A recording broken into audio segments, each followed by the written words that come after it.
ጠበቃውና ሞገስ ከዝና እየተሯሯጡ ይገኛሉ። ጤና ይስጥልን ምሳሌ ቀጣይ ክፍል። ዝና ጠበቃውን ሞገስን፣ ብሩክን፣ መድብልም አንድ ላይ ሰዓቱና ጊዜ ደረሰና እያስፈራራቸው ይገኛል። ምክንያቱም አንድ ሰው ጀግና ከብሩክ ቀጥሎ ወይም ደግሞ ከብሩክ መጀመሪያ መድብል ነው። ከሁላቸውም በላይ መድብል ነው። በእርግጥ ብሩክ ጎበዝ ነው፣ ግን ደግሞ ልጅ ስላለችው በመጠኑ ይኖራል። መድብል ግን ለምሌ ማንሳለኝ ከኋላዬ ለሁላችሁም እሞታለሁ፣ ለሁላችሁም እቆማለሁ ይላል።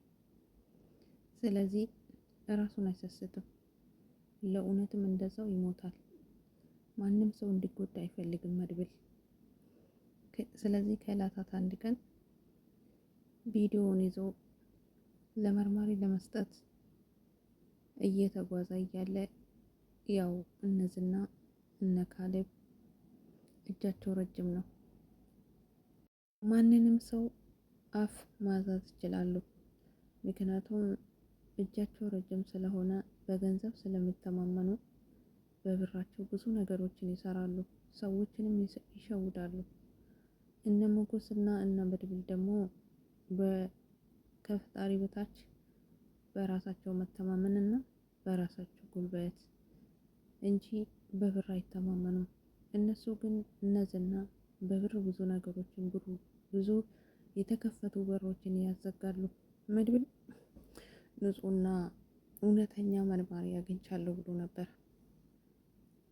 ነገር ግን እሱም ዞሮ ዞሮ በእነዝና እጅ ነው። ፍትህ የለም ማለት ነው። እነ መድብል ግን ፍትህ እየፈለጉ ነው። እስካሁን ፍትህ አላገኙም። ታዲያ ያንን ሚሞሪ ይዘው በሚሄድበት ሰዓት ጠቆማ ደርሷቸው መድብልን ለመያዝ ችሏል ዝና። ነገር ግን ዝናም ቢመታውም ቢያስፈራራውም መድብል አንዳች ነገር አይናገርም፣ ትንፍሽም አይልም፣ እጁን አይሰጥም። ደጉንና ሞገስ መድብል እንደተያዘ ሰምተው እነ ብሩክ ቤት መጥተዋል። ብሩክም ፍላሹን ይዞ ወደ ቤት ከተመለሰ በኋላ ቅጂውን ወይንም ደግሞ አንድ ነገር አስቀምጦ ከዝና ጋር መደራደር ጀምሯል። በመሀል እያወሩ ሞገስ እኔን ውሰደኝ ወይንም ደግሞ የፈለግከው እኔን ነው እንጂ መድብል ልቀቅ በማለት ተናግሯል። ከብሩኬ ተስማምቶ ነበር። ፍላሹን ካመጣ መድብል ይለቃሉ በማለት ሞገስን ድምፅ ሲሰማ ግን አሁን ሉላንና ፍላሹን ካመጣችሁ ብቻ ነው መድብል የሚለቀው ብሎ ድጋሚ ያስፈራራቸው።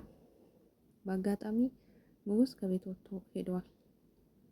ሞገሱን ድምፁ ሲሰማ ደውሎ ፖሊስ ወደ እነ ብሩክ ቤት እንዲሄድ አድርገው ብሩክን ለመያዝ ደግነቱ ሞገስ ወጥቶ አምልጧል።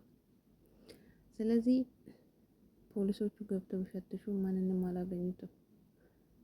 ሞገስ አምልጧል። ፈትሾ ሄዱ። ታዲያ እሱም እየሮጣ ፖሊሶቹን እያመለጠ ጠበቃውም ሆስፒታል ገብቶ እየታከመ ነበር። ዝና እያስፈላለገና እየፈለገ ሆስፒታሉን በሙሉ ፈልጎ ያሉበት ቦታ ደረሱ። ታዲያ ጠበቃውም ጎበዝ ስለሆነ አመለጣቸው። አምልጦ ለሞገስ ደወለለት።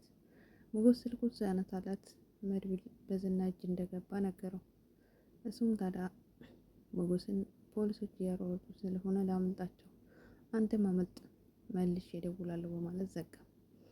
ከጥቂትም በኋላ ከሰዎቹ ካመለጠ በኋላ ለዝና ቀጥታ ደውሎ መድብልን ካለቀቅ ጉድህን እዘረግፋለሁ፣ እንዲሁም የካሌብን ምናልባት በእርግጥ ብዙ እጃችሁ ረጅም ነው፣ ብዙ ሰዎችን አፋስሳችሁ ሊሆን ይችላል፣ ብዙ ፖሊሶችም ከእናንተ ጋር ሊሆኑ ይችላሉ።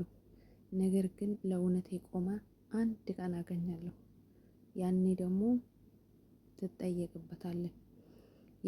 ያንን ከማድረጌ በፊት መድብልን ልቀቀው፣ ከፈለክም ደግሞ እኔ ራሴ እመጣላለሁ፣ ወይንም ደግሞ ያንተ ሰዎች ላክና እኔ ያዘኝ ብሎታል ጠበቃ።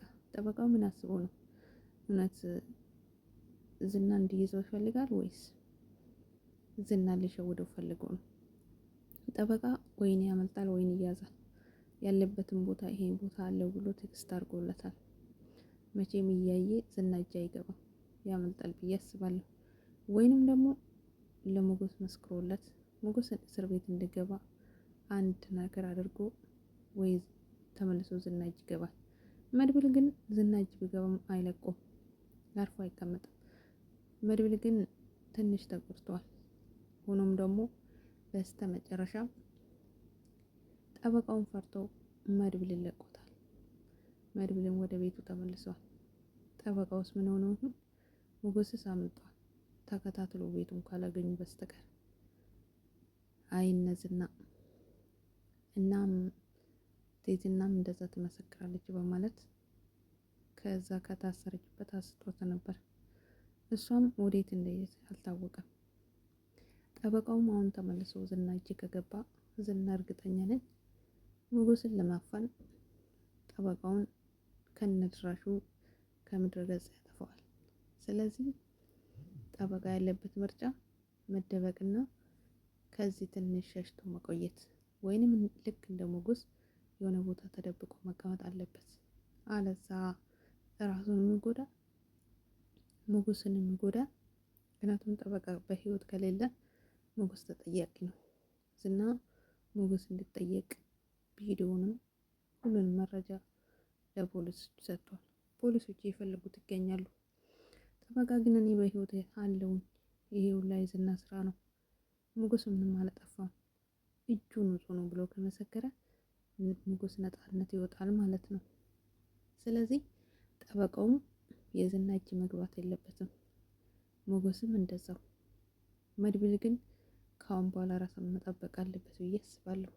እንዲሁም ደግሞ አይታወቅም ጠበቃው የዝና እጅ ሊገባ ስለሚችልም ያንን ያገኙትን መረጃና ቪዲዮ የሆነ ቦታ አከፋፍለው ማስቀመጥ አለባቸው።